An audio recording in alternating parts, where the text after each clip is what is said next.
안녕하세요. 일산의 햇살 잘 드는 아파트에서 그림을 그리며 제 영혼을 갉아먹던 5년의 지옥을 단칼에 베어낸 40대 여자입니다.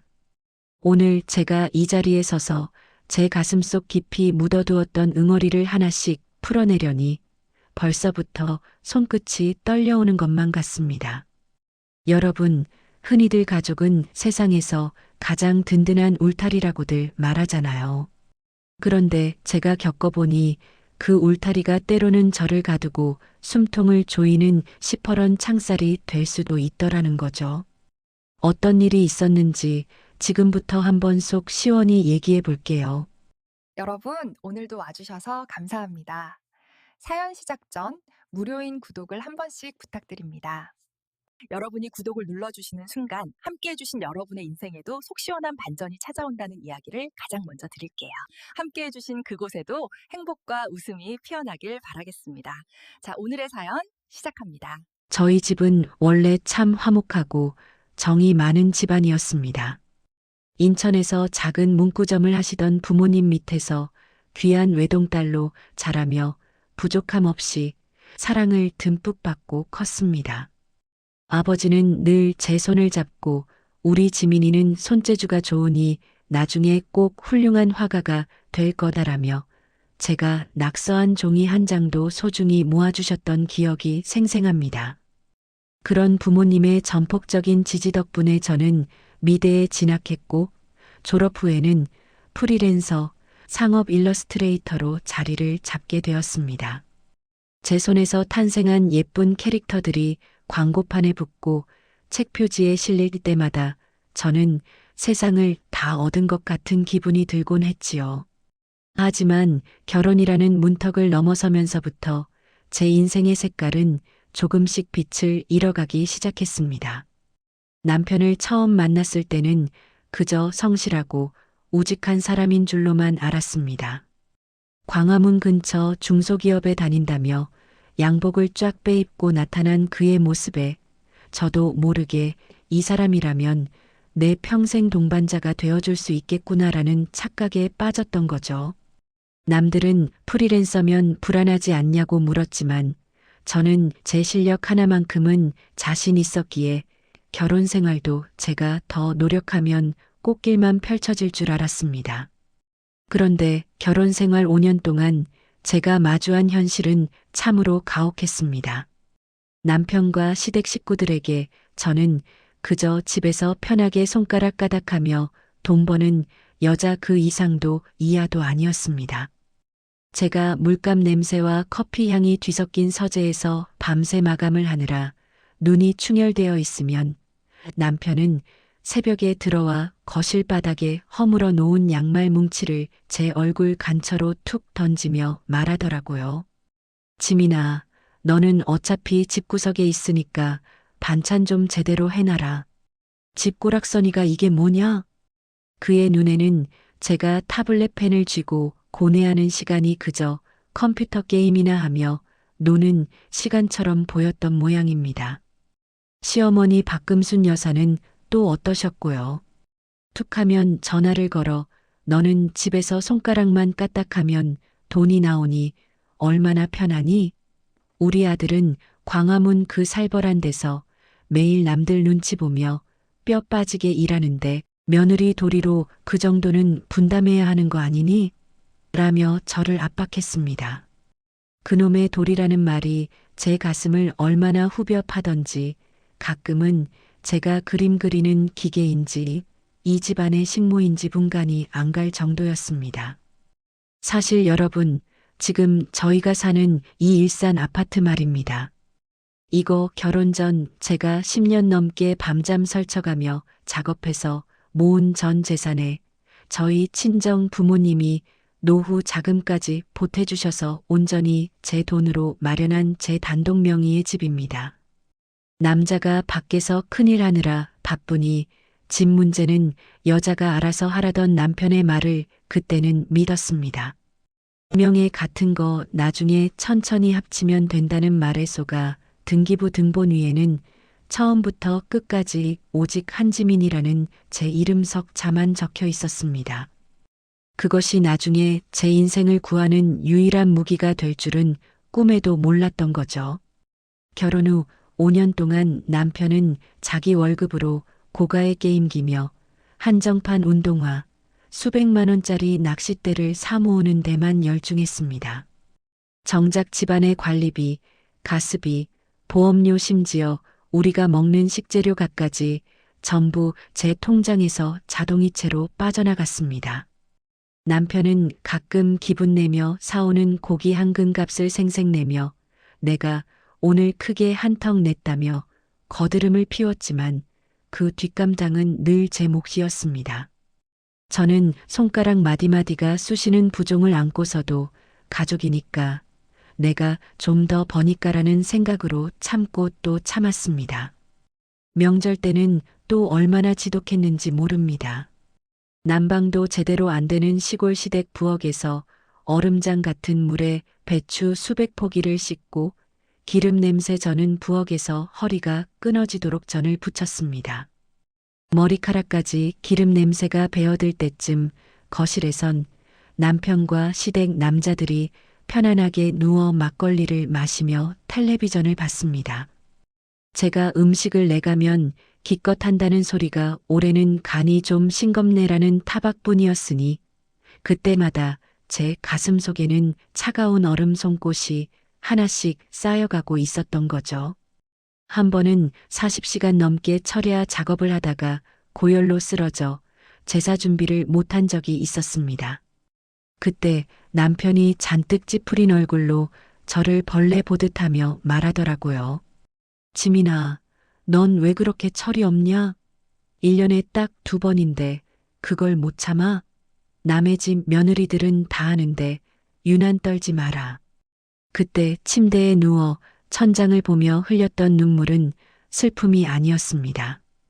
그것은 거대한 부조리함에 대한 절망이었고 동시에 이 결혼 생활의 마침표를 예고하는 서막이었습니다. 저는 그저 그와 그의 가족을 위해 봉사하도록 프로그래밍된 로봇 같았습니다. 남편은 제 작업실인 서재를 노는 계집의 방이라 부르며 제 소중한 도구들을 함부로 밀쳐내곤 했습니다. 시어머니는 그런 아들 편만 들며 저를 마치 자기 아들의 인생을 편하게 살게 해줄 도구로만 여겼습니다. 모니터 속 화려한 드레스를 입은 소녀의 얼굴에 끝내 미소를 그려넣지 못한 채 멍하니 앉아있던 그날 제 인생의 사형선고 같은 전화 한 통이 걸려오면서 이 모든 비극의 막이 오르게 된 것입니다. 남편의 목소리는 마치 저녁에 김치찌개가 먹고 싶다는 투정처럼 아주 평범하게 들렸습니다. 다음 주부터 우리 엄마 모셔와서 살기로 했어. 이미 다 결정했으니까 너는 따르기만 해라. 그 뻔뻔한 통보를 시작으로 제 5년의 인내심은 폭발했습니다. 상상이나 가시나요? 반신불수가 된 시어머니를 저 혼자 독박으로 간병하라는 그 무리한 요구를 말입니다. 저는 더 이상 울거나 따지지 않기로 했습니다. 대신 제 인생에서 가장 차갑고 단호한 계획을 세우기 시작했습니다. 과연 그들이 꿈꾸던 호강하는 노후가 어떤 지옥으로 변하게 될지, 그리고 제가 왜 저녁 5시라는 시간을 그토록 강조했는지 그 기막힌 반전의 이야기를 지금부터 하나씩 풀어보겠습니다. 시청자 여러분, 가슴 답답한 고구마는 여기까지입니다. 이제부터는 제 30년 인생을 건 통쾌한 사이다가 여러분을 기다리고 있으니 기대해 주셔도 좋습니다. 그럼 본격적인 그날의 현장으로 함께 가보실까요? 여러분, 사실 제가 처음부터 이렇게 독한 마음을 먹었던 건 아니었습니다. 저도 한때는 사랑하는 사람과 가정을 꾸리고 그 사람의 부모님을 제 부모님처럼 모시며 오순도순 사는 꿈을 꾸던 평범한 여자였거든요. 저희 친정 아버지는 늘 말씀하셨어요. 지민아, 부부는 서로의 부족한 부분을 채워주는 반쪽이다. 네가 조금 더 가졌다면 기꺼이 나누고 상대가 힘들 때는 기꺼이 어깨를 내어줘야 한다라고요. 그런 따뜻한 가르침 속에서 자란 저였기에 결혼 초반 남편이 보여준 그 우직한 모습에 제 인생을 다 걸어도 좋겠다고 생각했던 것 같습니다. 결혼 초만 해도 남편은 참 다정한 사람이었습니다. 제가 밤샘 작업을 마치고 서재에서 꾸벅꾸벅 졸고 있으면 조용히 다가와 담요를 덮어주며 지민아, 너무 무리하지 마라. 당신 건강이 제일 중요하다라고 속삭이던 사람이었죠. 시어머니 박금순 여사님도 처음에는 어찌나 살갑게 구셨는지 모릅니다. 저를 만날 때마다 제 거친 손을 어루만지며 우리 지민이는 어쩜 이렇게 솜씨도 좋고 마음씨도 예쁘니? 우리 아들이 전생에 나라를 구했나 보다라며 입술에 침도 안 바르고 칭찬을 쏟아내셨거든요. 그 달콤한 말들에 속아 저는 시댁에 큰일이 있을 때마다 제 통장을 흔쾌히 열었고 시어머니 생신 때면 명품 가방이며 보약이며 아낌없이 바쳤던 기억이 생생합니다. 하지만 그 모든 칭찬과 호의는 결국 저라는 사람의 노동력과 경제력을 갈취하기 위한 밑밥이었다는 걸 깨닫는 데는 그리 오랜 시간이 걸리지 않았습니다. 동네 시장통에서 시어머니가 친구분들에게 우리 큰며느리는 돈 버는 기계야. 내가 조금만 축혀 세워주면 지 통장을 홀랑 다 털어바친다니까? 애가 좀 미련해서 다루기 쉬워라고 비웃는 소리를 우연히 들었을 때 제 가슴 속에는 처음으로 시퍼런 멍이 들었습니다. 그날 이후로 저는 조금씩 거리를 두려 노력했지만 남편은 갈수록 뻔뻔해졌고 시어머니의 요구는 도를 넘기 시작하더라는 거죠. 사건이 터진 건 어느 햇살 눈부신 평일 오후였습니다. 마감 기한이 코앞인 상업 일러스트 작업에 한창이었거든요. 모니터 속에는 화려한 드레스를 입은 소녀가 활짝 웃고 있었지만 제 현실은 물감 냄새와 식어버린 커피 향이 뒤섞인 삭막한 서재였습니다. 그때 요란하게 울리는 휴대폰 액정에 남편이라는 두 글자가 떴습니다. 왠지 모를 불안감이 엄습했지만 저는 타블렛 펜을 내려놓고 전화를 받았습니다. 수화기 너머로 들려오는 남편의 목소리는 마치 오늘 저녁 메뉴가 뭐냐고 묻는 투정처럼 아주 평범하고 가벼웠습니다. 남편은 카페의 시끄러운 소음을 배경으로 아무렇지도 않게 말하더라고요. 지민아, 나 지금 엄마랑 얘기 다 끝냈어. 다음 주 수요일부터 우리 엄마 모셔와서 같이 살기로 했어. 이삿짐 센터랑도 이미 통화 다 했으니까 당신은 방 하나만 좀 비워놔. 그 소리를 듣는 순간 제 심장이 바닥으로 툭 떨어지는 기분이 들었습니다. 지금 제가 환청을 듣고 있는 건가 싶어 귀를 의심했죠. 지금 뭐라고 했어? 우리 집 구조 알잖아. 안 그래도 좁은데 어머니를 어디에 모셔? 제 떨리는 목소리에 남편은 짜증 섞인 한숨을 내쉬며 대답했습니다. 아, 좁긴 뭐가 좁아? 당신이 쓰는 서재 방 그거 비우면 되잖아. 어차피 당신은 집에서 일하니까 거실 식탁에서 대충 해도 되잖아. 거기다 엄마 침대 들여놓으면 딱 좋겠네. 당신도 알다시피 엄마 이제 거동도 불편하시고 시골에 혼자 두는 거 자식 도리로 말이 안 되잖아. 당신이 집에서 일하면서 엄마 밥도 좀 챙겨드리고 기저귀도 좀 봐드리고 하면 얼마나 좋아. 말이 좋아 간병이지. 이건 대놓고 저를 24시간 무임금 간병인으로 부려먹겠다는 선전포고나 다름없었습니다. 무딘 칼날이 제 신경을 천천히 썰어내는 것 같은 고통이 느껴지더라고요. 제가 입을 떼기도 전에 수화기 너머로 주인이 바뀌었습니다. 시어머니였습니다. 시어머니는 녹슨 쇠붙이가 유리를 긁는 듯한 그 특유의 쇳소리로 제 귀에 비수를 꽂았습니다. 오냐, 지민아, 네가 고생이 많다. 근데 말이다. 내가 다 우리 아들 힘들까봐 그러는 거다. 너야 집에서 손가락만 까딱거리면 돈이 나오니 세상 편하겠지만 우리 아들은 광화문 그 살벌한 데서 매일 남들 눈치 보며 뼈 빠지게 일하잖니? 아내 된 도리로 남편 짐을 좀 나눠 들어야지. 이 늙은이 수발드는 게 그렇게 아깝냐? 며느리 도리, 아내 도리. 그놈의 도리라는 말로 저를 꽁꽁 묶어놓고 자신들은 그 위에서 춤을 추려 하고 있었습니다. 시어머니는 제가 대답을 주저하자 한술 더 뜨시더군요. 지민아, 듣고 있니? 설마 내가 가는 게 싫은 건 아니지? 역시 우리 지민이가 제일 착하고 효부라고 동네방네 소문 다 냈는데 네가 나를 실망시키면 어떡하니? 남편이 당신이 제일 든든하다고 자랑을 얼마나 하던지.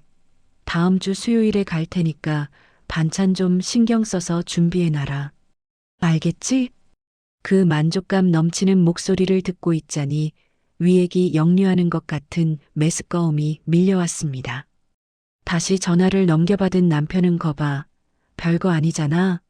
저녁에 맛있는 거 먹자라는 가벼운 인사와 함께 전화를 뚝 끊어버렸습니다.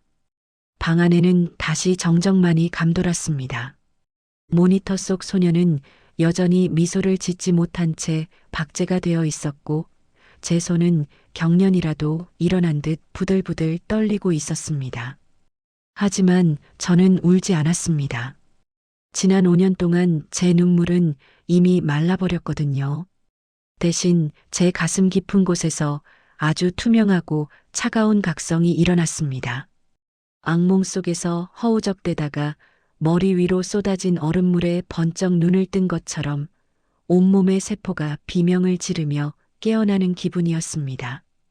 저는 그날 밤 남편이 거실에서 코를 골며 잠든 사이 그의 휴대폰을 몰래 열어보았습니다. 굳게 닫혔던 판도라의 상자가 열리는 순간이었습니다. 거기에는 제가 상상조차 하지 못한 추악한 진실이 담겨 있었더라고요. 남편이 회사 인턴과 주고받은 문자 메시지들이 제 눈을 멀게 할 것만 같았습니다. 자기야, 우리 엄마 다음 주에 우리 집으로 들어가기로 했어. 마누라가 간병 시작하면 집 밖으로 못 나오니까 우리 더 자주 볼 수 있겠다. 조금만 참아, 사랑해. 그 문자를 보는 순간 제 심장은 얼음장처럼 차갑게 식어버렸습니다. 아내를 가정부로 간병인으로 밀어넣고 자신은 밖에서 불륜의 꽃을 피우려던 그 치밀하고도 비열한 계획.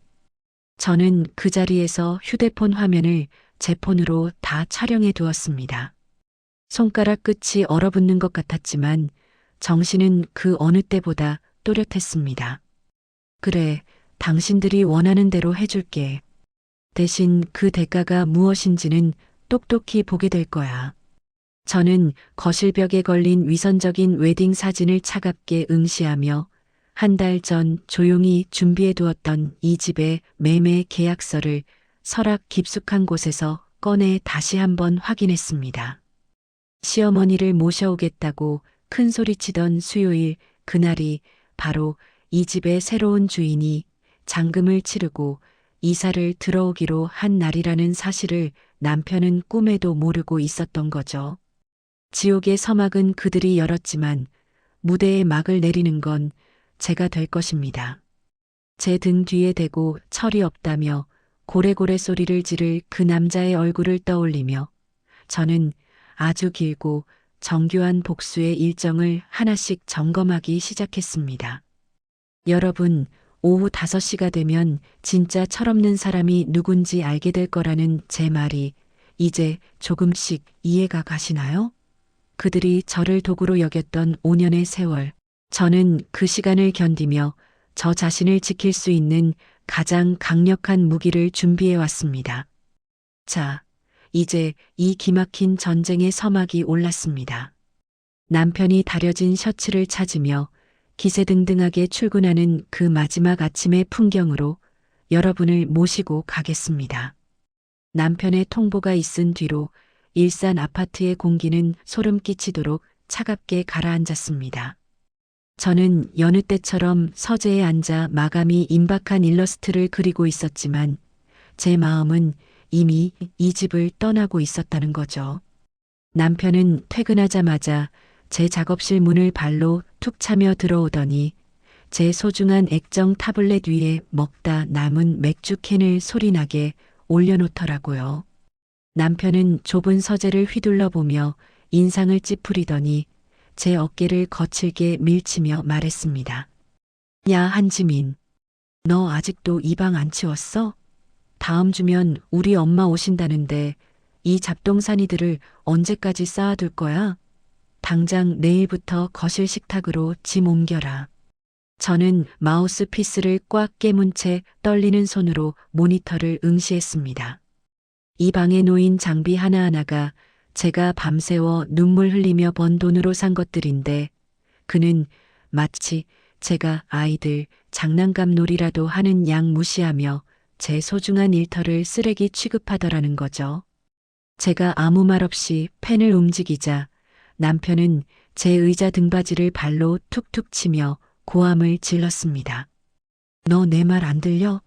내가 밖에서 뼈 빠지게 일하고 오면 당신은 집에서 고분고분하게 내 말을 들어야 할 거 아냐?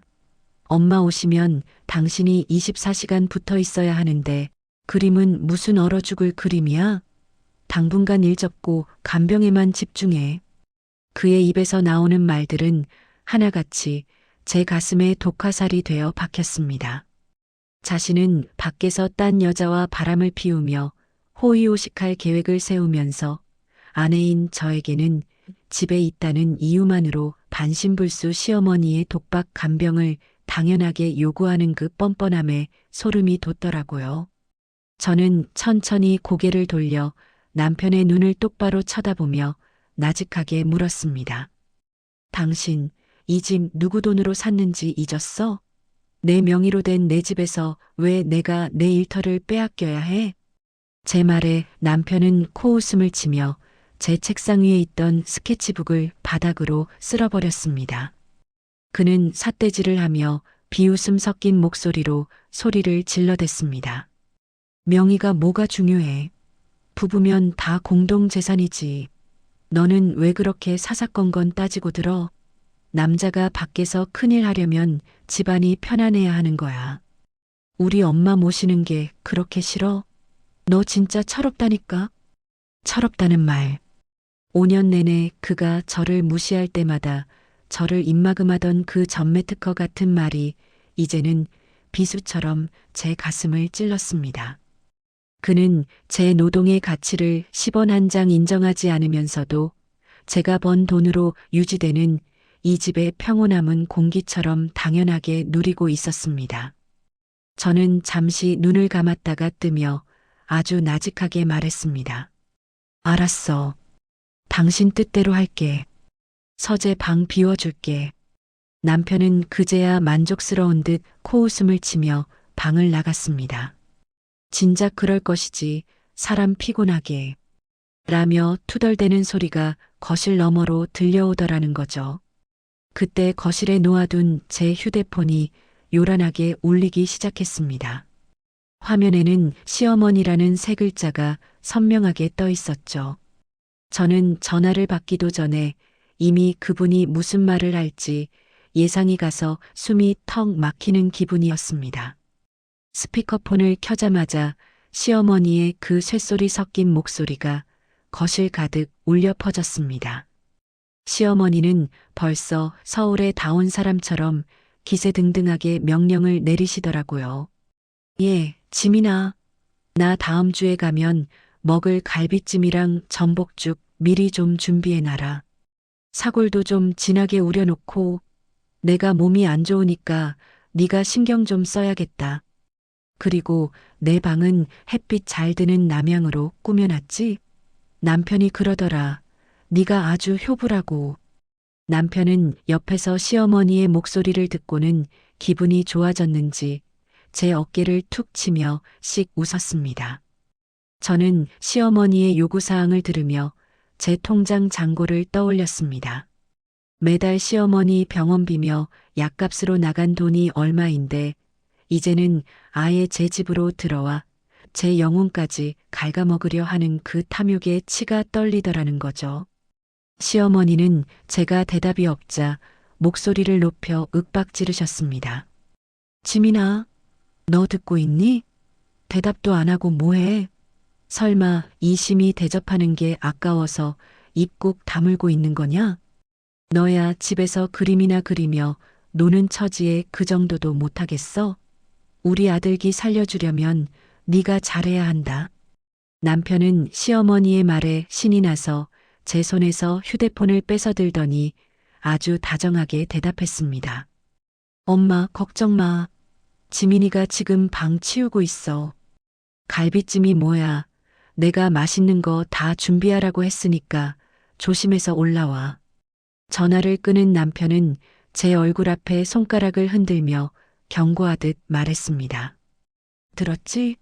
엄마 기대가 크셔. 당신 괜히 딴 생각 말고 어머니 수발들 준비나 해. 내가 이번에 승진 앞두고 있어서 집안이 조용해야 하거든. 알았어? 승진이 아니라 불륜녀와 즐길 시간을 벌려는 속셈을 제가 모를 줄 알았을까요? 저는 더 이상 대꾸하지 않고 서재문을 닫아버렸습니다. 그리고 책상 아래 숨겨두었던 제 비장의 무기를 꺼냈습니다. 지난 5년간 남편이 단 한 푼의 생활비도 내지 않았다는 것을 증명하는 가계부와 제가 대출 하나 없이 이 집을 샀다는 매매 계약서 원본이었습니다. 저는 제 대학 동기이자 변호사인 친구에게 전화를 걸었습니다. 친구는 이미 모든 준비를 끝내놓고 제 신호를 기다리고 있었지요. 친구는 아주 명쾌하고 단호한 목소리로 저를 안심시켜 주었습니다. 지민아, 걱정 마.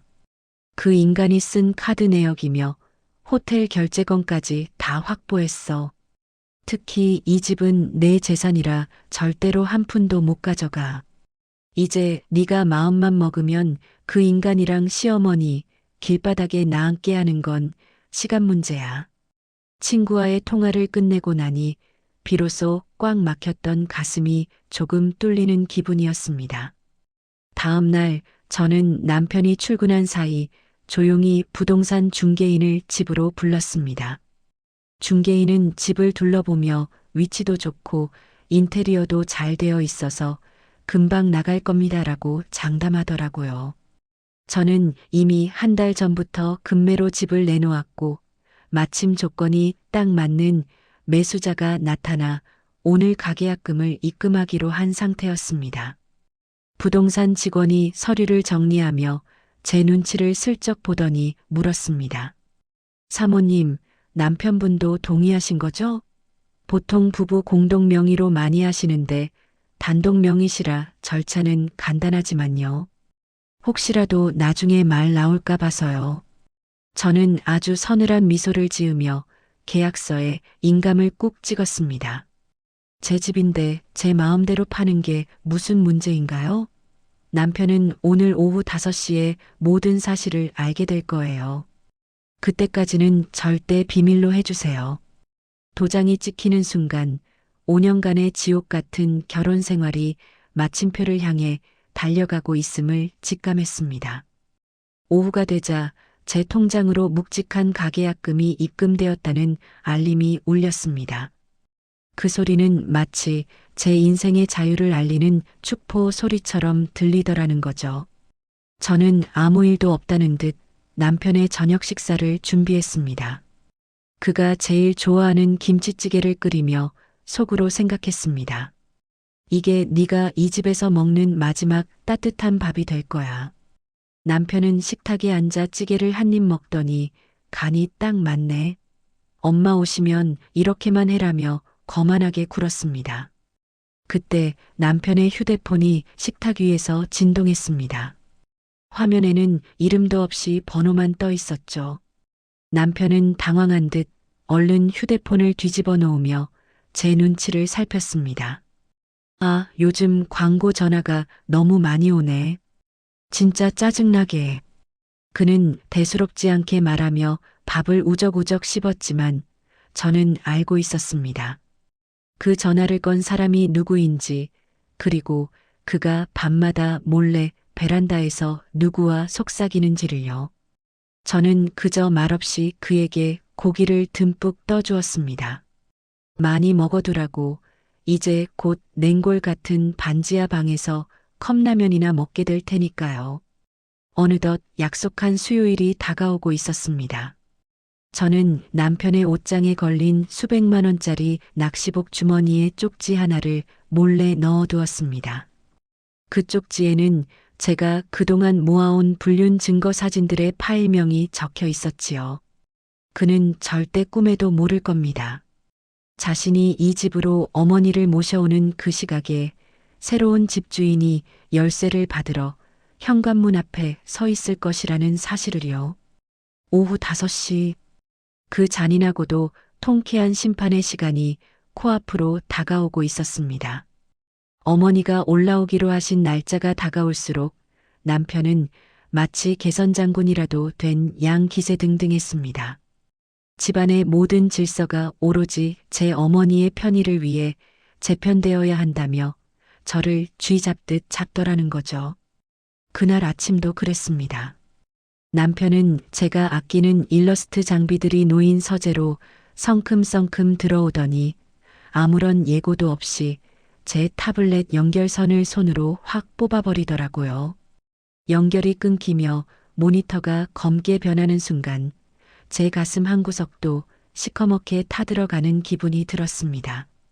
남편은 멍하니 서 있는 저를 향해 턱끝을 까닥이며 아주 무례하게 명령했습니다.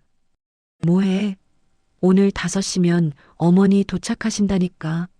이 방에 있는 내 잡동사니들 다 거실 식탁으로 빼라고 했잖아. 어머니 침대 놓을 자리 확보해야 하니까 지금 당장 다 치워. 제가 그 장비들이 얼마나 예민하고 고가인지 설명하려 입을 때려 하자 남편은 제 말을 가로막으며 헛웃음을 쳤습니다. 야, 한지민. 너 그까짓 그림 그리는 게 대단한 사업이라도 되는 줄 알아? 집에 있으면서 내 말 듣는 게 내 일이야. 설마 했는데 너 정말 끝까지 이기적으로 굴 거니? 어머니 모시는 게 그렇게 큰 희생이라도 되는 양 유세 좀 떨지 마라. 저는 떨리는 손을 뒤로 감추며 애써 차분한 목소리로 물었습니다. 당신, 나 이 작업 마감해야 돈 들어와. 우리 집 관리비랑 당신 보험료, 이번 달에 내가 다 냈어.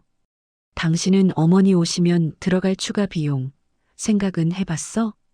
그러자 남편은 자기가 입고 있던 셔츠 단추를 신경질적으로 풀며 제 얼굴에 대고 고함을 질렀습니다. 돈? 너 지금 나한테 돈으로 유세 떠는 거야? 내가 밖에서 광화문, 그 살벌한 데서 남들 눈치 보며 얼마나 힘들게 일하는지 알아? 1년에 딱 2번 제사 지내는 것도 힘들다고 유난 떨더니 이제는 아예 대놓고 효도를 거부하겠다 이거지? 너 진짜 철없다니까? 남편의 그 철없다는 말. 5년 내내 제가 제 권리를 주장할 때마다 저를 입막음하던 그 마법 같은 단어가 다시 제 가슴을 찔렀습니다. 그는 제 노동의 가치를 10원 한 장 인정하지 않으면서도 제가 번 돈으로 유지되는 이 집의 평온함은 공기처럼 당연하게 누리고 있었습니다. 저는 잠시 눈을 감았다가 뜨며 아주 나직하게 말했습니다. 알았어. 당신 뜻대로 할게. 서재 방 비워줄게. 남편은 그제야 만족스러운 듯 코웃음을 치며 방을 나갔습니다. 진작 그럴 것이지, 사람 피곤하게. 라며 투덜대는 소리가 거실 너머로 들려오더라는 거죠. 그때 남편의 휴대폰이 거실 테이블 위에서 요란하게 진동했습니다. 남편이 화장실에 간 사이 슬쩍 확인한 화면에는 이름도 없이 하트라고 적힌 사람에게서 문자가 와 있었습니다. 자기야, 오늘 5시에 어머니 오시면 당신 자유네? 이따 밤에 몰래 나올 수 있지? 그 역겨운 문자를 읽는 순간 제 손이 부들부들 떨리고 눈앞이 캄캄해지더군요. 아내에게는 며느리의 도리를 운운하며 반신불수 시어머니의 독박 간병을 강요해놓고 자신은 그 시간을 틈타 불륜을 즐길 계획을 세우고 있었던 겁니다. 저는 조용히 화장실 문 앞에 서서 남편이 콧노래를 흥얼거리며 씻는 소리를 들었습니다. 그래, 당신들이 원하는 대로 이 무대를 완성해 주마. 저는 안방으로 들어가 미리 준비해 두었던 가장 큰 여행용 캐리어를 꺼냈습니다. 옷은 몇 벌 챙기지 않았습니다. 대신 제 진짜 무기들인 맥북 프로, 와콤 신티크 액정 타블렛, 그리고 지난 5년간의 모든 지출 내역과 불륜 증거가 담긴 외장하드를 가장 먼저 챙겼습니다. 서랍 깊숙이 숨겨두었던 집문서와 인감도장을 가방 안쪽 비밀 주머니에 넣을 때 제 심장은 터질 듯이 뛰었습니다. 짐을 다 싼 저는 거실로 나와 남편을 불렀습니다. 남편은 머리를 말리며 거만하게 소파에 앉아 저를 쳐다보더라고요. 당신, 나 오늘 친정 엄마가 몸이 좀 안 좋다고 하셔서 잠시 다녀올게. 어머니 오시는 시간에 맞춰서 올 수 있을지 모르겠어. 남편은 인상을 팍 쓰며 리모컨을 바닥에 던지듯 내려놓았습니다. 뭐, 오늘 어머니 오시는 날인 거 알면서 지금 친정을 간다고? 너 시위하는 거야 뭐야? 하여간 한지민, 너 진짜 왜 이렇게 이기적이니? 당장 들어와서 갈비찜 준비 안 해? 저는 현관문 앞에서 캐리어를 꽉 쥐며 아주 서늘한 미소를 지어 보였습니다. 어머니가 갈비찜 드시고 싶다고 하셨지? 걱정 마. 5시가 되면 어머님이 정말 원하시던 대접을 받게 될 테니까. 나 먼저 갈게. 남편은 제 뒤에 대고 야. 한지민, 너 진짜 미쳤어? 당장 안 서? 라며 고래고래 소리를 질렀지만 저는 뒤도 돌아보지 않고 문을 닫았습니다. 쾅 하는 소리와 함께 제 인생을 옥죄던 5년의 감옥문이 닫히는 기분이 들더라고요. 친정으로 가는 택시 안에서 저는 창밖으로 빠르게 지나가는 풍경을 바라보았습니다. 시계는 어느덧 오후 3시를 가리키고 있었습니다. 부동산 중개인에게서 메시지가 왔습니다. 사모님, 잔금 입금 확인되었습니다. 5시 정각에 매수자분과 이삿짐 센터팀이랑 현관 앞에서 뵙겠습니다. 저는 떨리는 숨을 천천히 내뱉었습니다. 이 집은 이제 제 집이 아닙니다. 오늘 오전 저는 이미 소유권 이전 서류에 도장을 찍었고 집은 새로운 주인에게 넘어갔습니다. 남편은 자신의 이름으로 된 재산이라곤 낚싯대 몇 개뿐인 주제에 제 집에서 저를 몰아내려 했던 그 대가를 이제 온몸으로 치르게 될 거라는 거죠. 오후 4시 30분 수신 차단을 해두었던 남편에게서 다른 번호로 전화가 걸려왔습니다. 아마 회사 동료의 전화를 빌린 모양이더군요. 받자마자 남편의 찢어질 듯한 고함이 터져 나왔습니다. 야, 한지민, 너 지금 어디야? 집 비밀번호 왜 안 눌려? 너 설마 비번까지 바꿔놓고 친정 간 거야? 너 진짜 제정신이야? 당장 안 튀어와. 저는 휴대폰을 귀에서 살짝 대고 그의 광기 어린 목소리가 잦아들기를 기다렸습니다. 제 마음은 이미 호수처럼 고요했습니다. 당신, 진정하고 내 말 잘 들어. 제 차가운 목소리에 남편은 당황했는지 잠시 말을 멈추더라고요. 저는 한자 한자 힘주어 말했습니다. 지금 당신 앞에 서 있는 그 문, 이제 내 집 문 아니야. 내가 집 팔았거든. 그리고 오후 5시가 되면 진짜 철없는 사람이 누군지, 당신 인생이 어떻게 포장되어 나가는지 똑똑히 알게 될 거야. 저녁 5시에 집 앞에서 어머니랑 같이 기다려봐. 뭐, 집을 팔아? 야, 이 미친 인간아. 너 지금 무슨 소리 하는 거야? 남편의 절규가 들려왔지만 저는 미련 없이 종료 버튼을 눌렀습니다. 이제 운명의 5시까지는 딱 15분 남았습니다.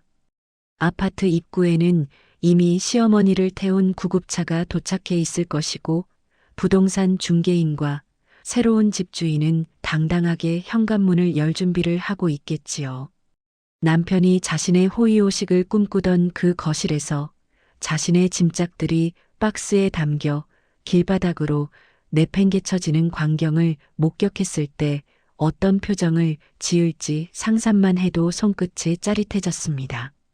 제 5년 결혼 인생을 건 가장 화려하고 처절한 복수국의 막이 오르기 직전이었습니다. 길가에 핀 꽃들이 유난히 붉게 보이던 그의 겨울의 가장 뜨거운 오후였습니다. 운명의 시계 바늘이 오후 5시 정각을 가리키는 순간 저는 친정집 거실 소파에 앉아 차가운 얼음물을 한 모금 들이켰습니다. 제 등 뒤로는 저희 부모님이 걱정스러운 눈빛으로 저를 보고 계셨지만 제 시선은 오로지 휴대폰 시계에만 고정되어 있었지요. 5년 동안 저를 숨막히게 했던 그 집, 이제는 제 이름 석자보다 더 무거운 짐이 되어버린 그곳에서의 마지막 처형식이 시작될 참이었습니다. 그 시각 일산 아파트 복도에는 어떤 풍경이 펼쳐지고 있었을까요? 남편은 도어락 비밀번호가 바뀌어 들어가지도 못하고 복도에서 씩씩거리며 제 전화를 기다리고 있었을 겁니다. 그때 엘리베이터 문이 열리며 정장 차림의 부동산 중개인 박 대리와 건장한 인부들, 그리고 낯선 중년 부부가 서류 가방을 들고 나타났겠지요.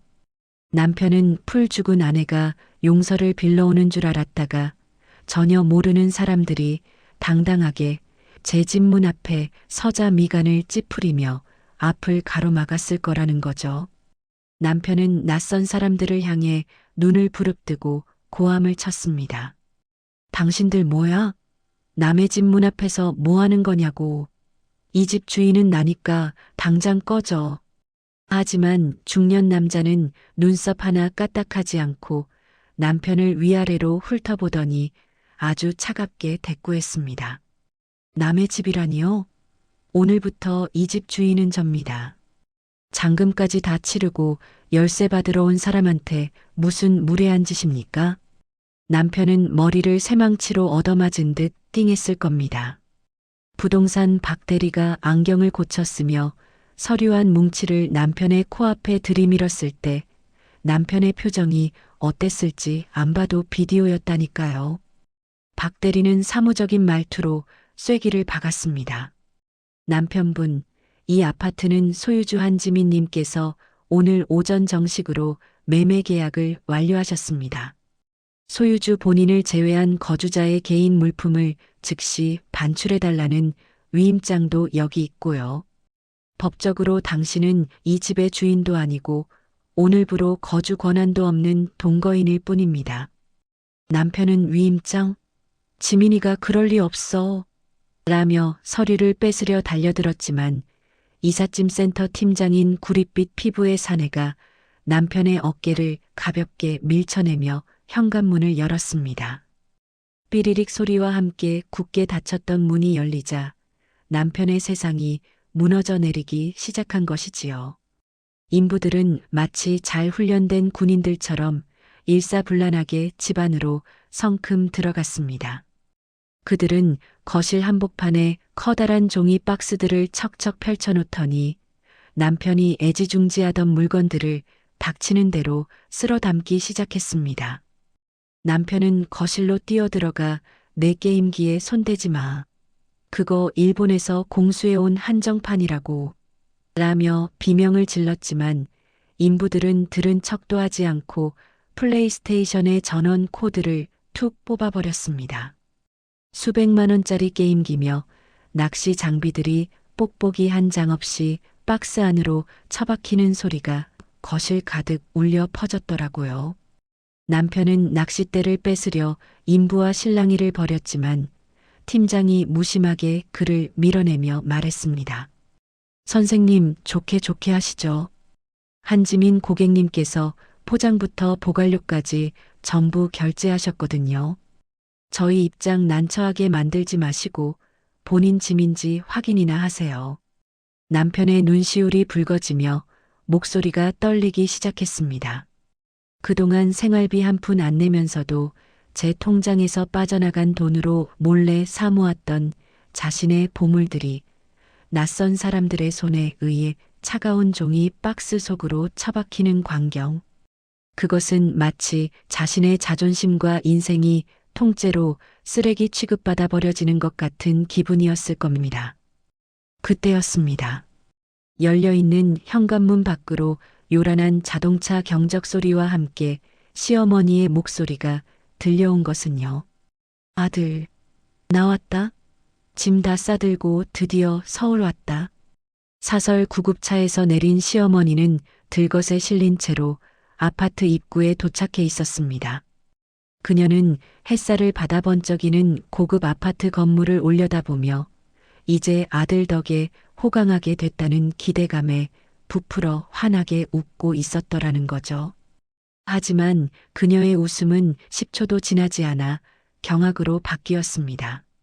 아파트 입구에는 이미 이삿짐 인부들이 길바닥에 쓰레기처럼 쌓아둔 종이 박스들이 수두룩했습니다. 자신이 며느리한테 버리라고 잔소리했던 아들의 낚시 가방이 바닥에 뒹굴고 있고 아들이 귀하게 여기던 게임기 박스들이 엉망으로 쌓여 있었으니까요. 시어머니는 들것 위에서 몸을 일으키려 애쓰며 비명을 질렀습니다. 이게 다 뭐야? 남편아, 왜 짐을 밖으로 다 내놓고 난리야? 남편은 복도 끝에서 창백하게 질린 얼굴로 어머니를 내려다보고 있었습니다. 그 모습은 세상에서 가장 비참한 노숙자 꼴이나 다름없었다니까요. 저는 그 순간 미리 준비해 두었던 사진석 장을 남편에게 전송했습니다. 남편의 휴대폰이 주머니 속에서 요란하게 진동했고 그는 떨리는 손으로 화면을 확인했을 겁니다. 첫 번째 사진은 그가 강남 모텔 입구에서 여직원의 허리를 감싸 안고 희희낙낙하던 CCTV 캡처 화면이었습니다. 두 번째 사진은 지난 5년간 제가 모든 생활비를 부담하고 그는 10원 한 장 내지 않았음을 증명하는 가계부 내역서였지요. 그리고 마지막 세 번째 사진은 이미 법원에 접수된 이혼 조정 신청서였습니다. 남편의 숨이 턱 막히는 소리가 여기까지 들리는 것만 같았습니다. 저는 남편의 번호로 마지막 메시지를 보냈습니다. 당신이 평생 만져보지도 못한 5년치 생활비에 대한 구상권 청구 소송도 같이 시작했어. 이 사진 속 여직원이랑 법정에서 같이 얼굴 보자. 어머니랑 서울에서 따뜻한 새보금자리 잘 구해봐. 아, 거긴 이제 내 집이 아니라 길바닥이지만. 남편은 휴대폰을 떨어뜨릴 뻔하며 복도 벽을 짚고 비틀거렸습니다.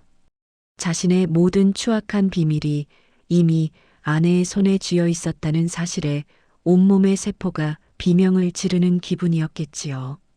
부동산 박 대리는 멍하니 서 있는 남편에게 다시 한번 확인 사살을 했습니다. 경찰관님 오고 계시니까 더 이상 소란 피우지 말고 나가주세요. 여기 등기부 등본 보이시죠? 소유권 이전 완료되었습니다. 이제 이 집 주인은 여기 계신 분들이에요. 남편은 미친 사람처럼 내 집이야. 내가 이 집 주인이라고. 라며 울부짖었지만 새로운 집주인은 혐오스러운 눈빛으로 그를 쳐다볼 뿐이었습니다. 들것에 실려온 시어머니는 복도에 쌓인 박스 더미 사이에서 한 짐인 이 도둑년 어디 갔냐? 며 악을 썼지만 그 비명은 허공으로 흩어질 뿐이었습니다. 여러분, 상상이 가시나요? 아들 덕에 호강하러 온 시어머니가 도착하자마자 아들이 쫓겨나 길바닥에 나앉는 꼴을 마주한 그 현장을 말입니다. 남편은 제가 유발한 이 완벽한 복수극 속에서 단 한 발자국도 빠져나가지 못하고 지옥의 구렁텅이로 떨어졌습니다. 이것은 우발적인 가출이 아니었습니다. 그가 저를 도구로 여기고 바람까지 피우는 동안 저는 그의 심장에 꽂을 차가운 칼날을 갈고 있었다는 거죠. 복도 바닥에 내동댕이 쳐진 남편의 낚싯대들이 마치 부러진 그의 인생 같아 보였다고 하더라고요. 시어머니는 들것 위에서 거품을 물며 소리를 질러댔고 남편은 그 자리에 주저앉아 머리를 쥐어뜯었습니다. 오후 5시 제가 약속했던 그 시간이 지나자마자 그들의 화려했던 성은 모래성처럼 허무하게 무너져 내렸습니다. 이제 이 비참한 모자가 길바닥에서 서로를 탓하며 어떻게 무너져 내릴지 진정한 사이다는 이제부터 시작입니다. 여러분, 그날 오후 5시 이후의 상황이 어떠했는지 궁금하시죠? 저는 친정에 머물며 제 대학 동기이자 이번 사건의 칼자루를 쥔 변호사 친구 수연이로부터 실시간으로 상황을 전해 들었습니다.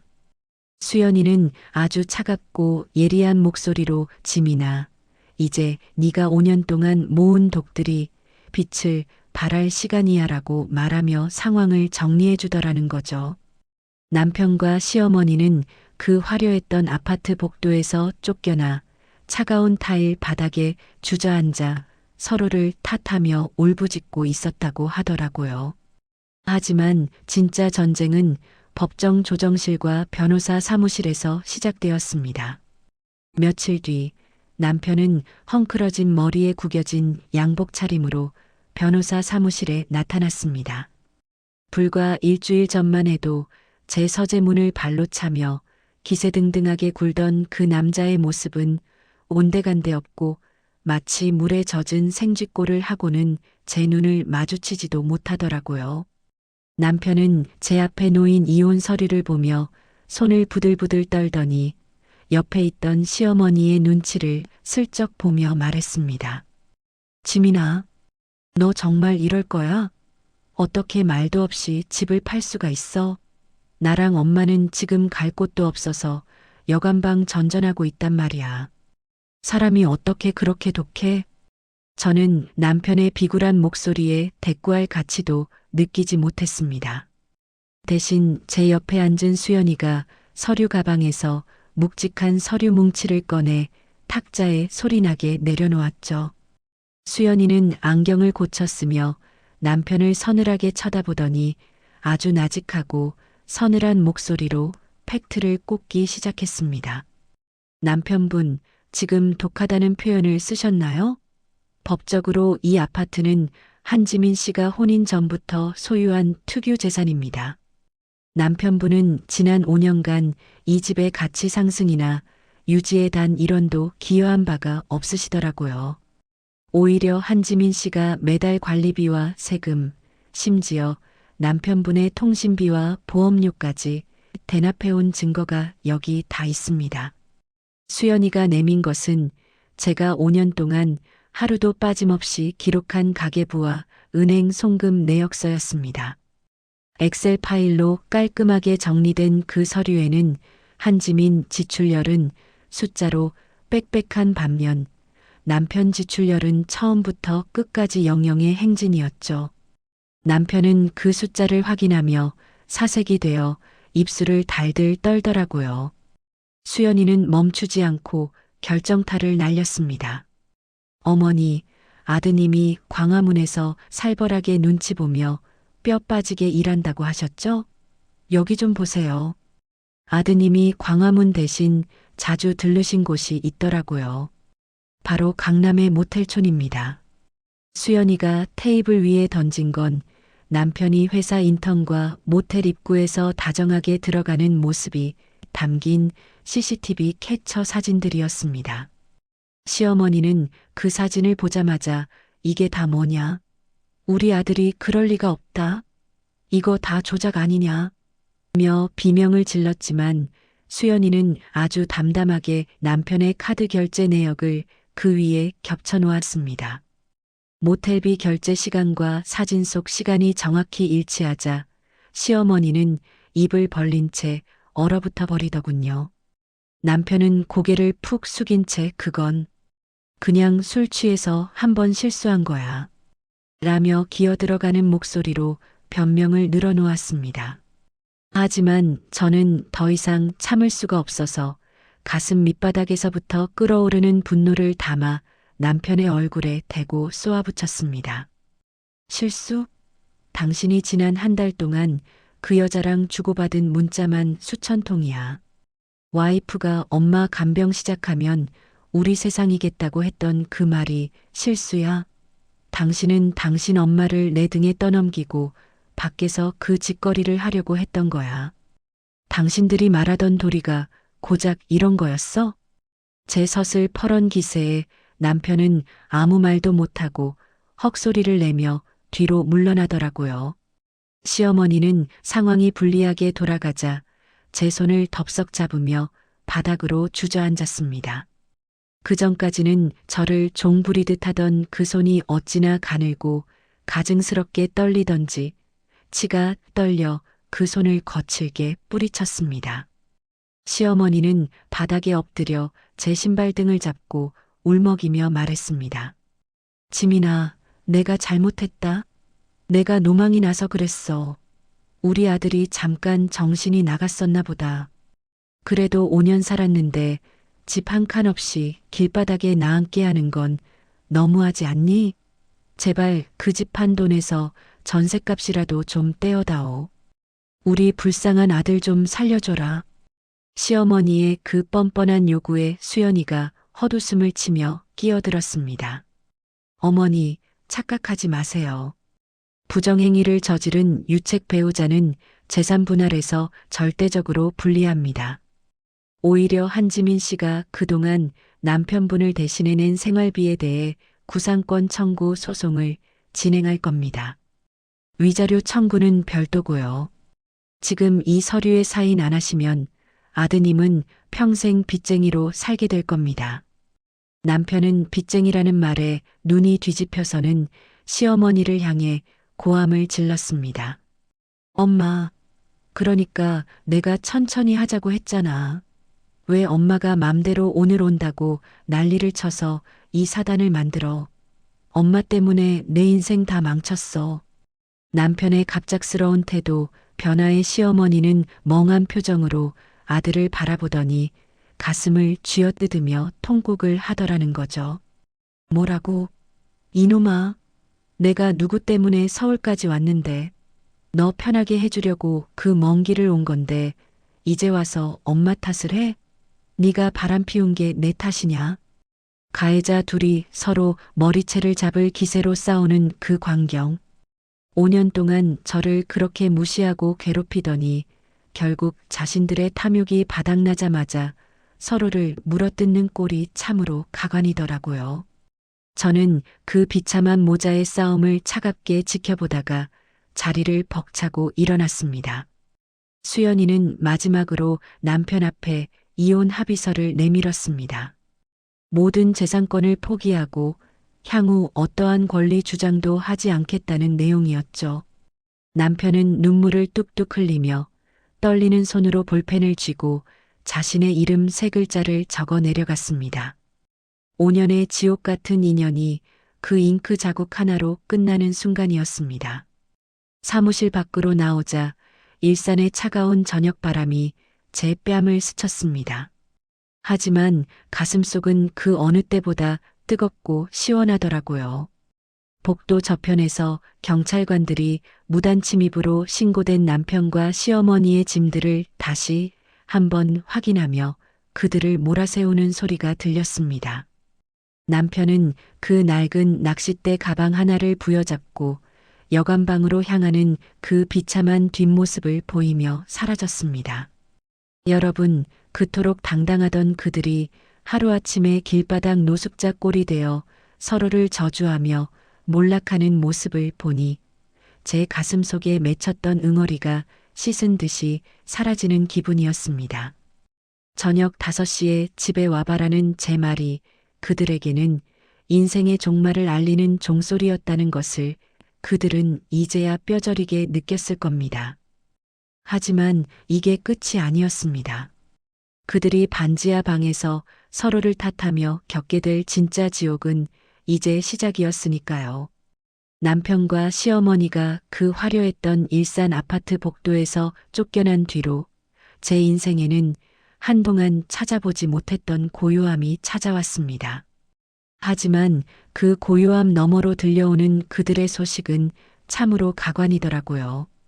제가 고용한 변호사 친구 수연이를 통해 들려오는 그들의 근황은 한때 저를 노예처럼 부리던 그 당당함은 온데간데 없는 처참한 몰락 그 자체였습니다.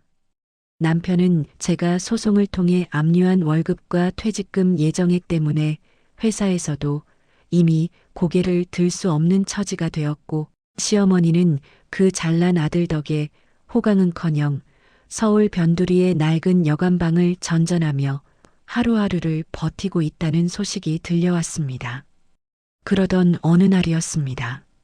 제가 잠시 필요한 서류를 챙기러 변호사 사무실 건물 1층 카페에 앉아 있는데 웬 노숙자 같은 행색의 남자가 제 앞을 가로막더라고요. 자세히 보니 그게 바로 제 남편이었습니다. 일주일 사이에 사람이 얼마나 망가졌는지 머리는 떡이 져서 기름기가 번지르르 하고 양복은 어디서 구른 건지 흙먼지가 가득했습니다. 그 뒤에는 낡은 휠체어에 앉아 입술을 파르르 떨고 있는 시어머니가 계셨는데 제가 사들였던 그 화사한 옷들은 어디 가곳대가 꼬재재한 점퍼를 걸치고 계시더라는 거죠. 남편은 제 앞에 서더니 갑자기 바닥에 무릎을 털썩 꿇었습니다. 그러고는 제 구두 앞 코를 붙잡으려 손을 뻗으며 울먹이는 목소리로 말하더라고요. 지민아, 내가 정말 잘못했다. 내가 미쳤었나 봐. 제발 한 번만 살려줘라. 나 지금 회사에서도 잘리게 생겼고 엄마는 병원비가 없어서 약도 못 사고 있어. 우리가 갈 곳이 없어서 이대로는 정말 길바닥에서 죽을 것 같아. 남편의 그 비굴한 목소리를 듣는데 저는 솔직히 좀 놀랐습니다. 5년 동안 같이 살면서 이 남자가 저한테 고개를 숙이거나 미안하다는 한마디를 한 적이 단 한 번도 없었거든요. 제가 아무리 힘들다고 해도 네가 철이 없어서 그래라며 면박만 주던 사람이 이제 와서 바닥을 기며 용서를 구하는 꼴을 보니 참 인생이라는 게 한순간이구나 싶더라고요. 그때 뒤에서 휠체어를 밀고 있던 시어머니가 제 눈치를 슬슬 보더니 억지로 짠듯한 눈물을 흘리며 제 손을 잡으려 했습니다. 저는 시어머니의 손을 거칠게 뿌리치며 차갑게 내려다보았습니다. 시어머니는 쩍 갈라진 목소리로 제게 애걸복걸하기 시작하더라고요. 지민아, 내가 죽을 죄를 졌다. 너 같은 효부를 내가 몰라보고 그 여우 같은 인턴년한테 우리 아들이 홀려서 그랬던 거야. 나는 아무것도 몰랐다. 제발 우리 아니, 우리 아들 한 번만 용서해주고 집한 돈에서 조금만이라도 떼어다오. 늙은 과부랑 아들이 길바닥에서 굶어 죽는 꼴을 보고 싶니? 저는 그들의 그 가증스러운 눈물을 보며 입가에 서늘한 미소를 지었습니다. 사과를 하러 온 건지 아니면 다시 제 돈줄을 잡으러 온 건지 너무나 뻔히 보였으니까요. 제가 아무 말 없이 차가운 눈으로 쳐다만 보자 남편은 제 눈치를 보며 계속해서 바닥에 머리를 찧어댔습니다. 지민아, 내가 그 여자랑 다 정리했어. 진짜야. 나한테는 당신밖에 없어. 우리 다시 시작하자. 내가 이제 집안일도 다 하고 당신 작업하는 거 방해 안 되게 엄마 수발도 내가 다 들게. 응? 그 말을 듣는 순간 옆에 있던 시어머니가 갑자기 돌변하더니 남편의 어깨를 팍 밀치더라고요. 그러고는 남편을 향해 고함을 지르기 시작했습니다. 이놈아, 네가 지금 제정신이냐? 네가 그년이랑 희희낙낙거리며 모텔 드나들 때부터 알아봤다. 네가 바람만 안 피웠어도 지민이가 이렇게까지 화를 냈겠냐? 다 너 때문에 내 노후가 망가진 거야. 이 쓸모없는 놈아. 시어머니의 갑작스러운 공격에 남편도 참지 못하고 얼굴을 붉히며 대들기 시작했습니다. 두 가해자가 제 앞에서 서로를 탓하며 진흙탕 싸움을 벌이는 광경이 펼쳐진 것이지요. 남편은 시어머니를 향해 삿대질을 하며 악을 썼습니다. 엄마, 엄마가 언제는 그 여우 같은 년이 애도 잘나게 생겼다고 칭찬 안 했어? 엄마가 며느리 꼴 보기 싫다고 빨리 서울 올라가겠다고 생떼를 써서 이 사달이 난 거 아냐? 엄마 때문에 내가 집도 잃고 마누라도 잃었어. 뭐라고? 이 망할 놈아. 내가 누구 때문에 시골 집터까지 다 팔아서 올라오려고 했는데 너 편하게 살게 해주려고 며느리 길들이려던 게 내 잘못이냐? 네가 못나서 마누라 하나 단속 못 해놓고 어디서 엄마 탓을 해? 시어머니는 휠체어에서 상체를 일으키려다 바닥으로 굴러떨어질 뻔하며 남편의 팔을 꼬집고 때리기 시작했습니다. 남편은 귀찮다는 듯 어머니의 손을 거칠게 쳐냈고 시어 어머니는 바닥에 주저앉아 아이고 내 팔자야. 이 불효자 놈한테 내 인생을 다 걸었더니 나를 길바닥에 내버리는구나. 라며 통곡을 했습니다. 그 전까지는 저를 하나로 똘똘 뭉쳐 괴롭히던 그들이 이제는 서로가 서로의 인생을 망친 원수라며 물어뜯는 꼴이라니 정말 하늘이 무심치 않다는 생각이 들더라니까요. 한때는 금쪽 같은 내 아들, 효자 아들이라며 칭송하던 그 관계가 돈줄이 끊기자마자 이렇게 추악하게 변해버린 것입니다. 저는 그 비참한 모자의 싸움을 한참 동안이나 팔짱을 낀 채 내려다보았습니다. 남편은 바닥에 주저앉은 어머니를 일으켜 세울 생각도 하지 않고 오로지 제 표정만 살피며 다시 빌기 시작하더라고요. 지민아, 봤지? 엄마가 저렇게 성격이 불같아서 내가 그동안 얼마나 힘들었는지 알아? 나도 피해자야. 엄마 수발 드느라 나도 스트레스 받아서 잠깐 한눈 판 거라고. 제발 나 좀 이해해줘. 우리 이혼 신청한 거 취하하고 다시 일산 집으로 들어가자. 응? 그 와중에 아직도 그 집이 자기 집인 줄 아는 남편의 망상에 저는 헛웃음이 터져 나왔습니다. 남편. 아니, 김성준 씨.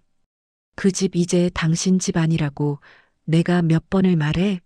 그리고 당신들이 여기서 이렇게 싸워봤자 내가 마음 돌릴 일은 죽어도 없어. 그러니까 그 더러운 입으로 내 이름 부르지 마. 역겨우니까.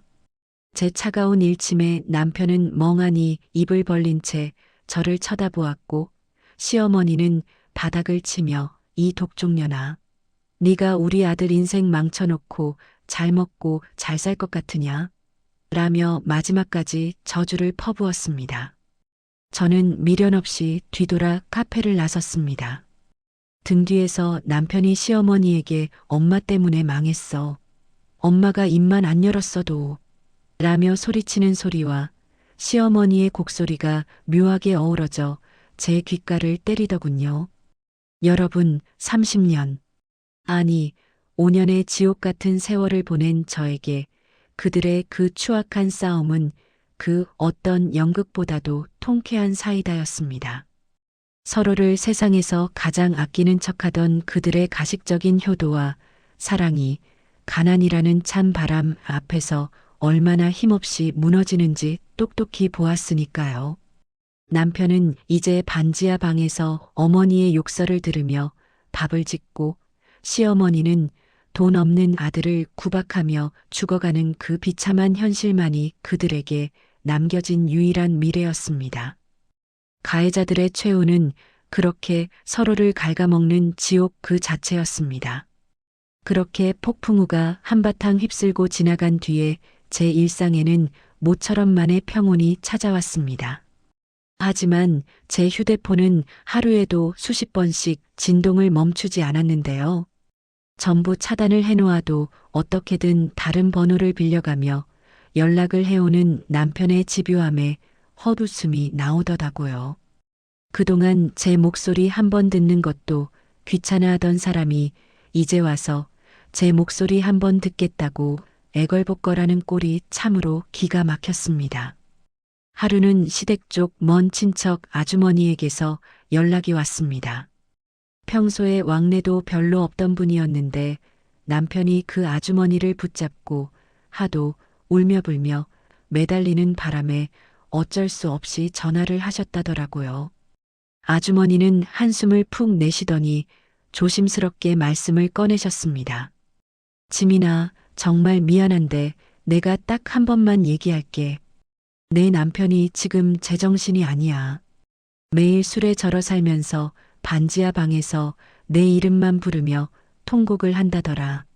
시어머니도 다리가 더 안 좋아지셔서 이제는 아예 일어서지도 못하시는데 매일 너한테 미안하다고 얼굴 보고 사과하고 싶다고 애를 태우신대. 저는 아주머니의 말씀을 듣고는 아주 건조하게 대답했습니다. 아주머니, 그분들이 미안해하는 건 제가 아니라 제 통장이겠죠. 그 지옥 같은 5년 동안 제가 어떻게 살았는지 아주머니도 잘 아시잖아요. 이제 와서 사과받고 싶은 마음도 없고 그 얼굴 보고 싶은 마음은 더더욱 없습니다. 앞으로 그런 연락은 저한테 전하지 말아주세요. 아주머니는 그래, 내 마음 이해한다며 미안해하며 전화를 끊으셨습니다. 전화를 끊고 나니 제 가슴 속에는 그럼 그렇지, 그렇게 될 줄 알았다는 생각이 제일 먼저 들더라고요. 남을 귀하게 여길 줄 모르고 제 입속만 챙기던 사람들이 제 발등을 찍고 넘어졌으니 그 고소함은 이루 말할 수 없었습니다. 며칠 뒤에는 모르는 번호로 장문의 문자가 한 통 도착했습니다. 내용을 보니 역시나 남편이었습니다. 지민아, 제발 얼굴이라도 한 번만 보자. 내가 무릎 꿇고 빌게. 너한테 용서받지 못하면 나 정말 죽을 것 같아. 엄마도 매일 밤 내 사진 보면서 울고 계셔.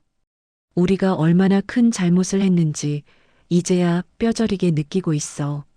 제발 우리 딱 한 번만 만나서 얘기하자. 네가 원하는 건 뭐든 다 할게. 저는 그 문자를 읽으면서도 아무런 감정의 동요를 느끼지 못했습니다. 오히려 그 문자를 지우며 속으로 생각했죠. 내가 원하는 건 당신들이 내 인생에서 영원히 사라져주는 거야. 시어머니는 요양원도 못 가고 그 좁은 반지하 방에서 매일 제 이름을 부르며 통곡을 한다고 하더군요. 한 번은 시동생을 통해 정갈이 왔는데 시어머니가 지민아, 내가 노망이 나서 그랬다. 네가 사준 갈비찜 한 번만 더 먹어보고 죽는 게 소원이다라며 피눈물을 흘리더라는 소식을 들었습니다.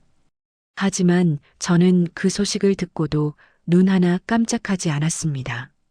시장에 가서 제가 끓인 사골국을 쓰레기 취급하며 저를 독종이라 욕하던 그 서슬퍼런 목소리가 아직도 귓가에 쟁쟁한데 이제 와서 갈비찜이라니요.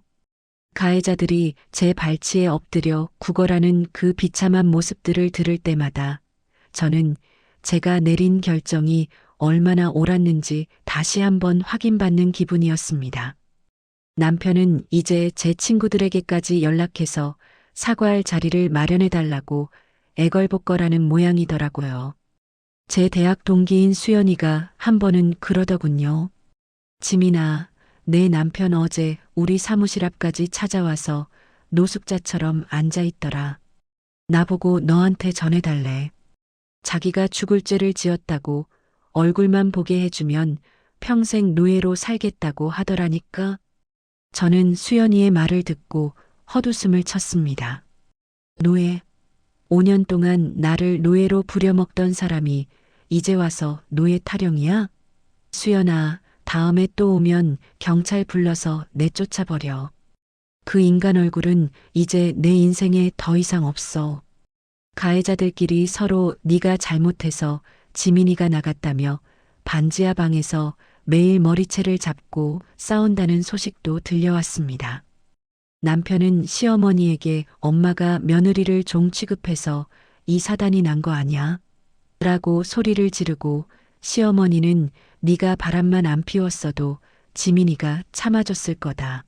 라며 서로를 물어뜯고 있다더라고요. 그런 소식을 들을 때마다 저는 정말 고소하다는 생각밖에는 들지 않았습니다. 가식적인 효도와 사랑으로 똘똘 뭉쳐 저를 괴롭히던 그 견고했던 성벽이 돈줄이 끊기자마자 이렇게나 추악하게 무너져 내리는 꼴이 참으로 통쾌했으니까요. 여러분, 사과는 받을 준비가 된 사람에게 하는 것이지 가해자가 제 마음 편하자고 강요하는 게 아니잖아요. 그들이 빌고 또 빌어도 제가 돌아갈 강물은 이미 말라버렸고 저는 그들이 없는 평화로운 대지 위에 저만의 집을 짓기 시작했습니다. 가해자들의 거듭되는 사과와 부탁은 저에게 그저 소음일 뿐이었습니다. 저는 이제 그들의 구질구질한 인생의 단일분 1초도 낭비하고 싶지 않았거든요. 그들이 반지하 방에서 서로를 탓하며 겪게 될 그 긴 세월이 제가 5년 동안 겪었던 지옥에 비하면 아무것도 아니라는 생각이 들었습니다. 가끔은 시어머니가 요양원 침대에서 마지막으로 저를 보고 싶어 한다는 소리도 들려오지만 저는 그럴 때마다 마음을 더 차갑게 식혔습니다. 어머니, 저는 이제 어머니의 며느리가 아닙니다. 어머니가 그토록 아끼시던 그 금쪽 같은 아들이랑 남은 인생 행복하게 보내세요. 저는 그렇게 제 가슴 속에 그들을 위한 작은 방조차 남겨두지 않았습니다. 빌고 또 빌어도 돌아갈 수 없는 그 세월의 강물을 그들도 이제는 뼈저리게 느끼고 있겠죠. 이제 저는 그들이 어떻게 몰락해 가든 어떻게 서로를 저주하며 무너지든 상관하지 않기로 했습니다. 제 남은 인생은 이제 오직 기쁨과 평화로만 채워갈 작정이니까요. 여러분, 폭풍우가 지나간 뒤에 고요함을 느껴본 적 있으신가요? 제 인생의 지난 5년은 마치 쉼없이 몰아치는 태풍 속에 갇혀 있었던 것만 같습니다. 이제야 그 거대한 바람이 잦아들고 저는 엉망이 된 집터에 홀로 서서 부서진 잔해들을 치우고 있습니다. 지금 생각하면 참으로 아찔하고 소름이 끼칩니다. 내가 그때 왜 그랬을까? 왜 그렇게 바보처럼 내 영혼을 갉아먹으며 살았을까 하는 생각에 문득문득 등줄기가 허늘해지곤 하더라는 거죠. 제가 공장에서 야간 잔업을 하는 건 아니었지만 매일 밤새워 일러스트 마감을 하며 눈을 비비던 그 고통스러운 새벽 공기, 퉁퉁 부은 손가락을 달래가며 시어머니의 보약값을 입금하던 그 비참했던 순간들이 주마등처럼 스쳐 지나갑니다. 그때의 저를 마주할 수 있다면 저는 그 어린 영숙이가 아니라 그 미련했던 지민이의 손을 잡고 이제 그만해, 너 자신을 먼저 사랑해라고 말하며 당장 그 집에서 끌고 나오고 싶은 심정입니다. 사람들은 피부치가 제일 무섭다고들 하지만 제가 겪어보니 피보다 진한 건 결국 인간의 탐욕과 이기심이더라고요. 남편과 시어머니, 그리고 그 영악했던 불륜녀까지. 그들이 저에게 보여준 건 가족의 사랑이 아니라 착한 사람을 어떻게 이용하고 버리는지에 대한 아주 잔인한 교과서였습니다. 가족이라는 이름으로 묶여 있으면 모든 걸 다 이해하고 희생해야 한다고 믿었던 제 믿음이 얼마나 위험한 것이었는지 이제야 뼈저리게 느끼고 있습니다. 가족이라도 지켜야 할 선이 있고 그 선을 넘어서는 순간 그것은 사랑이 아니라 폭력이 된다는 사실을요. 저는 요즘 거실 소파에 앉아 가만히 제 손바닥을 만져보곤 합니다.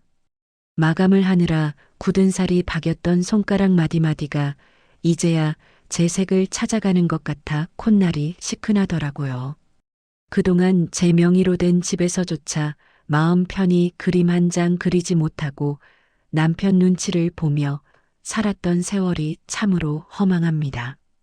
시어머니는 여전히 주변을 통해 사과하고 싶다며 구질구질하게 연락을 해오고 있지만 저는 이제 그 아픔에 속지 않기로 했습니다.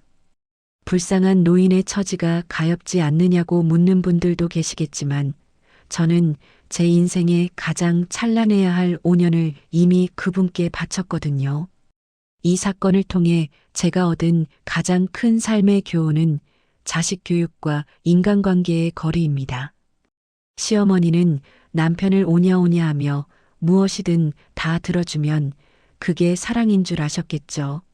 하지만 그 결과는 부모의 등골을 빼먹고 상황이 나빠지자마자 부모를 짐짝처럼 여기며 남 탓만 하는 괴물을 키워낸 꼴이 되었습니다. 저는 제 아이가 생긴다면 절대로 그런 부모가 되지 않겠다고 다짐하고 또 다짐했습니다. 남의 귀한 줄 알고 자기 도리를 지킬 줄 아는 인성을 먼저 가르치는 것이 진정한 교육이라는 것을요. 그리고 앞으로 어떻게 살아야 다시는 이런 배신을 당하지 않을지 매일 고민하며 삽니다. 가장 먼저 배운 건 제 주머니를 든든히 채우고 제 건강을 먼저 챙기는 법입니다. 남을 위해 쓰던 그 돈과 시간을 이제는 오로지 저 자신을 위해 쓰기로 했습니다. 예쁜 옷도 사고 가보고 싶었던 여행지도 가고 맛있는 음식도 제 입에 먼저 넣어줍니다. 그렇게 저를 사랑하기 시작하니 세상이 예전과는 전혀 다르게 보이더라고요. 컴퓨터 펜 돌아가는 소리에 묻혔던 새소리가 들리고 물감 냄새에 가려졌던 꽃향기가 느껴지는 요즘입니다. 시청자 여러분, 제 이야기를 들으시면서 어떤 생각을 하셨나요? 혹시 여러분 중에도 저처럼 착한 사람이라는 굴레에 갇혀서 숨도 못 쉬고 계신 분들이 있지는 않나요? 내가 참으면 되겠지. 내가 좀 더 고생하면 집안이 화목하겠지라고 생각하며 자신을 희생하고 계신다면 저는 단호하게 말씀드리고 싶습니다. 그 희생을 당연하게 여기는 사람들은 결코 여러분의 진심을 알아주지 않습니다. 오히려 여러분이 더 많이 내어놓을수록 그들의 욕심은 끝도 없이 커질 뿐이라는 거죠. 저는 때때로 제가 너무 냉정했나 하는 생각이 들 때도 있습니다. 아무리 그래도 시어머니인데 길바닥으로 내몰고 남편을 빚쟁이로 만든 게 과연 옳은 일이었을까 하고요. 하지만 그때마다 남편이 불륜녀와 주고받았던 그 파렴치한 문자들을 떠올립니다. 저를 간병 로봇으로 만들고 자신은 행복을 찾으려 했던 그들의 배신감을 생각하면 제 대처는 결코 과한 게 아니었다고 스스로를 다독입니다. 가해자의 상황이 딱하다고 해서 피해자가 다시 그 지옥으로 걸어 들어갈 이유는 없으니까요. 여러분은 제 행동에 대해 어떻게 생각하시나요? 제가 너무 독하게 굴었다고 생각하시나요? 아니면 제 인생을 찾기 위해 당연한 선택을 했다고 생각하시나요? 비슷한 상황을 겪어보신 분들이 계신다면 댓글로 여러분의 지혜를 좀 나눠주세요. 제 선택이 틀리지 않았다고, 잘했다고 한마디만 해주신다면 저에게 큰 위로가 될 것 같습니다. 또는 지민 씨, 그래도 그건 좀 심했어라는 쓴소리도 겸허히 듣겠습니다. 여러분의 솔직한 의견이 궁금합니다. 인생은 짧고 우리는 모두 행복해질 권리가 있습니다. 누군가의 도구로 사는 삶은 이제 그만하고 오직 나 자신을 위한 주인공으로 살아가시길 바랍니다. 저처럼 5년이라는 세월을 허비하지 마시고 지금 당장 여러분의 행복을 위해 단호한 선을 그으셨으면 좋겠어요. 제 남은 인생은 이제 오직 기쁨과 평화로만 채워갈 작정입니다. 저를 아프게 했던 사람들은 이제 제 기억의 저편으로 밀어내고 저는 내일 아침 떠오르는 태양을 향해 환하게 웃어 보이려 합니다. 여러분의 인생에도 그런 화창한 날이 곧 찾아오기를 진심으로 응원합니다. 지나간 슬픔은 지나간 대로 두고 이제는 오로지 나를 위한 색깔들로 여러분의 인생이라는 캔버스를 가득 채워나가시길 바랍니다. 저 지민이도 이제 붓을 들어 가장 밝고 화사한 색으로 제 미래를 그려보겠습니다. 우리 모두는 충분히 그럴 자격이 있으니까요. 여러분, 힘내세요. 그리고 여러분의 소중한 의견을 기다리고 있겠습니다. 시청자 여러분, 제 긴 이야기를 여기까지 함께 해주셔서 정말 고맙습니다. 창밖을 보니 어느덧 해가 뉘엿뉘엿 저물어가고 있네요. 예전 같았으면 이 시간쯤 저는 퇴근하고 돌아올 남편의 저녁 창거리를 고민하며 서재 구석에서 허검지검 마감을 하느라 정신이 없었을 시간입니다. 남편의 구겨진 셔츠를 다리고 시어머니의 전화를 받으며 마음 졸이던 그 시절에 제가 지금의 저를 본다면 참 많이 낯설어 할 것 같다는 거죠. 지금 저는 조용한 거실에 앉아 향이 좋은 커피 한 잔을 내려놓고 이 글을 정리하고 있습니다. 집안 어디에도 저를 타박하는 시어머니의 날카로운 목소리나 당연하다는 듯 돈과 수발을 요구하는 남편의 뻔뻔한 고함은 들리지 않습니다. 그 고요함이 처음에는 참 낯설고 어색해서 가슴 한구석이 뻥 뚫린 것 같기도 했는데요. 시간이 지나고 보니 이 고요함이야말로 제가 5년 넘게 그토록 갈망해온 진짜 평화였다는 사실을 이제야 온몸으로 느끼고 있습니다. 제 이름은 한지민입니다. 그런데 지난 5년 동안 저는 김대리의 아내, 박여산의 맏며느리로만 불리며 살았습니다. 제 이름 석자는 세금 고지서나 은행 통장 입금주 명단에나 찍혀 있을 뿐, 그 누구도 저를 지민이라는 이름으로 귀하게 불러준 적이 없었더라고요. 가족이라는 이름의 울타리가 저에게는 따뜻한 보금자리가 아니라 제 이름과 영혼을 지워나가는 거대한 지우개였다는 생각을 하면 지금도 가슴 한편이 아릿해집니다. 여러분, 우리 시니어 세대들은 참 미련할 정도로 착하게만 살아오셨잖아요. 부모님께 효도하고 자식들 뒷바라지하고 시댁 식구들까지 챙기느라 정작 내 몸 돌볼 시간은 없으셨을 겁니다. 그게 도리이고 그게 미덕이라고 배우며 살아온 세월이니까요. 하지만 제가 이번 일을 겪으며 뼈저리게 느낀 건 나 자신을 귀하게 여기지 않는 사람을 남들이 절대 귀하게 여겨줄 리 없다는 냉혹한 진실입니다.